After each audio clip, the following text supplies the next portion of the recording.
Je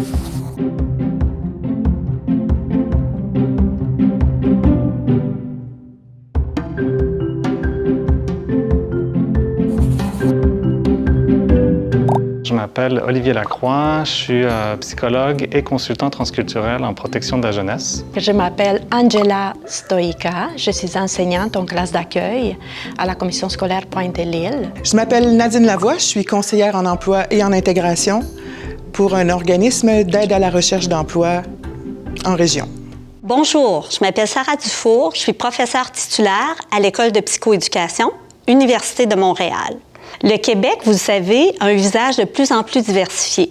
Le Québec accueille entre 30 000 et 50 000 nouveaux arrivants chaque année. C'est sûr que cette nouvelle réalité démographique a une incidence dans la pratique et l'intervention psychosociale. Ça peut amener la question de la culture plein de nouveaux leviers d'intervention, plein de pistes d'action. Ça amène une belle couleur à l'intervention, mais ça peut aussi susciter des défis, des questionnements, des déséquilibres, voire même des entraves dans l'intervention.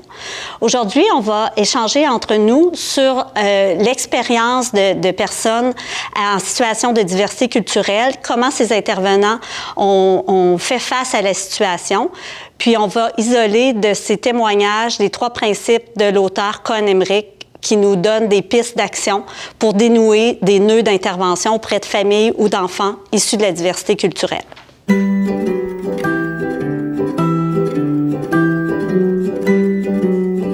La situation se passe il y a quelques années. On m'a confié le suivi d'un jeune adolescent qui présente des comportements agressifs, mais aussi de l'anxiété. Puis, en même temps, dans le contexte, il y a des parents qui veulent qu'il fasse du soutien scolaire le soir, qu'il fasse des cours dans sa langue d'origine à la fin de semaine. Je me mettais à sa place, puis j'étais un peu comme fâché de comme... On peut-tu lui laisser l'espace pour jouer? On peut-tu? Puis j'avais l'impression qu'il appréciait justement ce que je pouvais lui offrir, mais au bout d'un petit moment, il était comme un peu absent, moins là. Il me disait, je pense que ça sert à rien, qu'est-ce qu'on fait?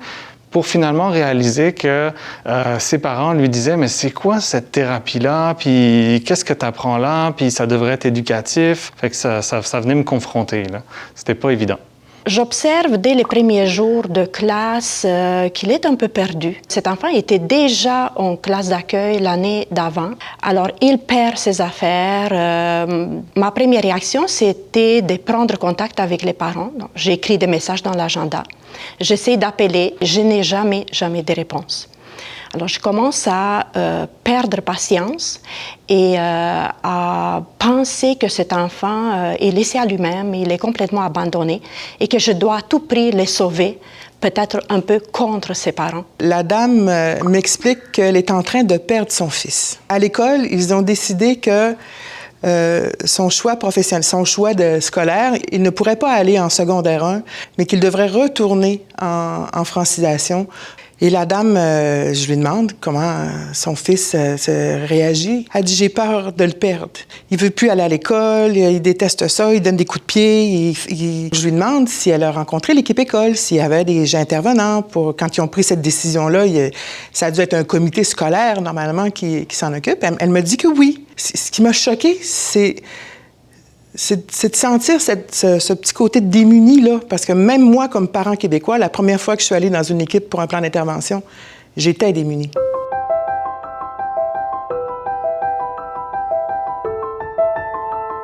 À l'aide d'un autre intervenant scolaire qui parlait la même langue d'origine que les parents, on a organisé un appel à la maison et on convainc les parents de venir à l'école.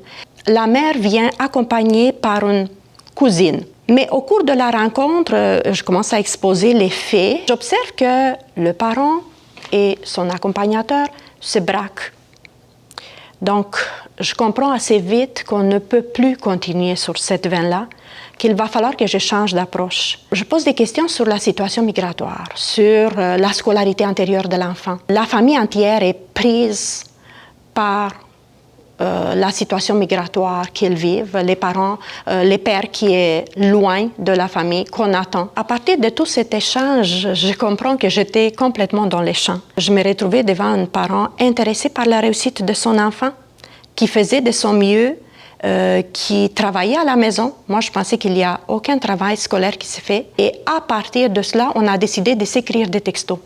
Je lui écris presque tous les jours des textos ou la fin de semaine ou même les soirs. J'ai accepté de procéder un peu autrement. Par la suite, j'ai essayé de comprendre un peu plus le point de vue des parents. Puis c'est aussi que dans mon rôle, moi, j'intervenais surtout auprès du jeune. Puis c'est là que j'ai découvert que il faut aussi prendre en considération l'ensemble de la famille. Puis j'étais dans une équipe que c'était pas à moi seulement cette responsabilité-là, mais on a pu comme le voir de façon un peu plus globale. C'est à ce moment-là qu'elle me demande de l'accompagner pour la rencontre de parents. Je rencontre l'intervenant école qui s'occupe des familles et des immigrants et des jeunes avec qui vont en classe de francisation. J'ai dit, il y a quelque chose de très grave. Il dit, ouais. Il dit, on est au courant. Mais il dit, qu'est-ce que tu veux? Il dit, il faut absolument qu'il s'en aille. C'est mieux pour lui qu'il retourne en francisation puis qu'il perfectionne son français écrit parce que le professeur de français a remarqué que d'un fois, les accords de verbes suivent pas vraiment. Puis j'ai dit, là, le petit garçon, il a fait 5e année, 6e année. Il a réussi en 6e année à quitter la classe de francisation ou le programme de francisation pour intégrer le régulier à temps plein. Ça lui a permis de se faire des amis québécois. Je ne sais pas si tu te rends compte, là, mais il était fier d'être sorti de la francisation, puis de pouvoir jouer au hockey, puis jouer dans la ruelle avec ses voisins puis ses voisines. Pour lui, il le prend vraiment personnel comme étant un échec, puis il a honte d'être retourné en classe de devoir retourner, de pouvoir dire à ses amis qu'il ne sera pas avec eux dans le programme au secondaire 1. Parce que c'est aussi le passage du secondaire, c'est important pour un adolescent.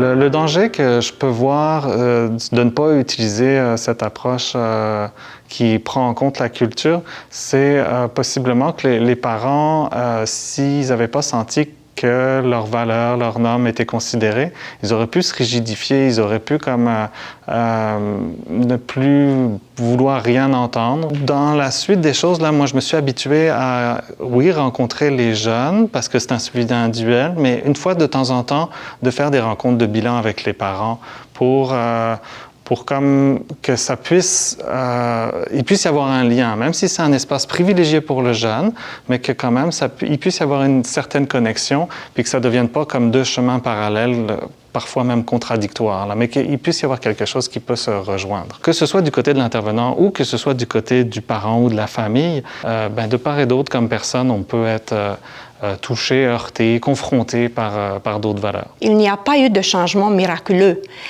Mais par contre, on a installé les bases d'une collaboration qui nous a servi à tous, à l'enfant, à moi et à la mère, pour le reste de l'année scolaire. Elle a pu ouvrir la porte à d'autres intervenants qui sont venus par la suite, mais je pense que j'ai semé une graine. Et si j'avais resté dans mon coin à jeter les blâmes sur les parents, à penser qu'ils sont incompétents. Parce que moi, je me sentais incompétent dans ces cas-là. Je pense qu'il y aurait eu beaucoup plus de souffrance et aussi les sentiments d'échec de ma part. Tandis qu'en faisant ainsi, j'ai pu participer à ces changements durables, je crois. L'histoire se termine bien parce que, effectivement, le garçon a développé son langage, sa compétence du français langagière et il a pu... parce que il faut comprendre aussi que le français, c'est deux langues lorsqu'on est immigrant et qu'on est allophone. T'as la langue apprise à l'école, qui est bien parlée, puis t'as aussi le là québécois. Ça fait que le petit garçon avait besoin de faire cette transition-là au niveau académique. Et ça s'est fait avec le temps. Souvent, moi, mes chocs culturels, c'est le Québec qui me le donne. Faut pas oublier jamais que, comme intervenant, on représente, juste par le poste qu'on occupe, on représente souvent une autorité qui n'est pas contestable pour plusieurs personnes dans plusieurs pays. Et puis, je pense que c'est ça qui a nui à l'intervention qui se voulait bienveillante envers l'enfant et les parents. Voilà.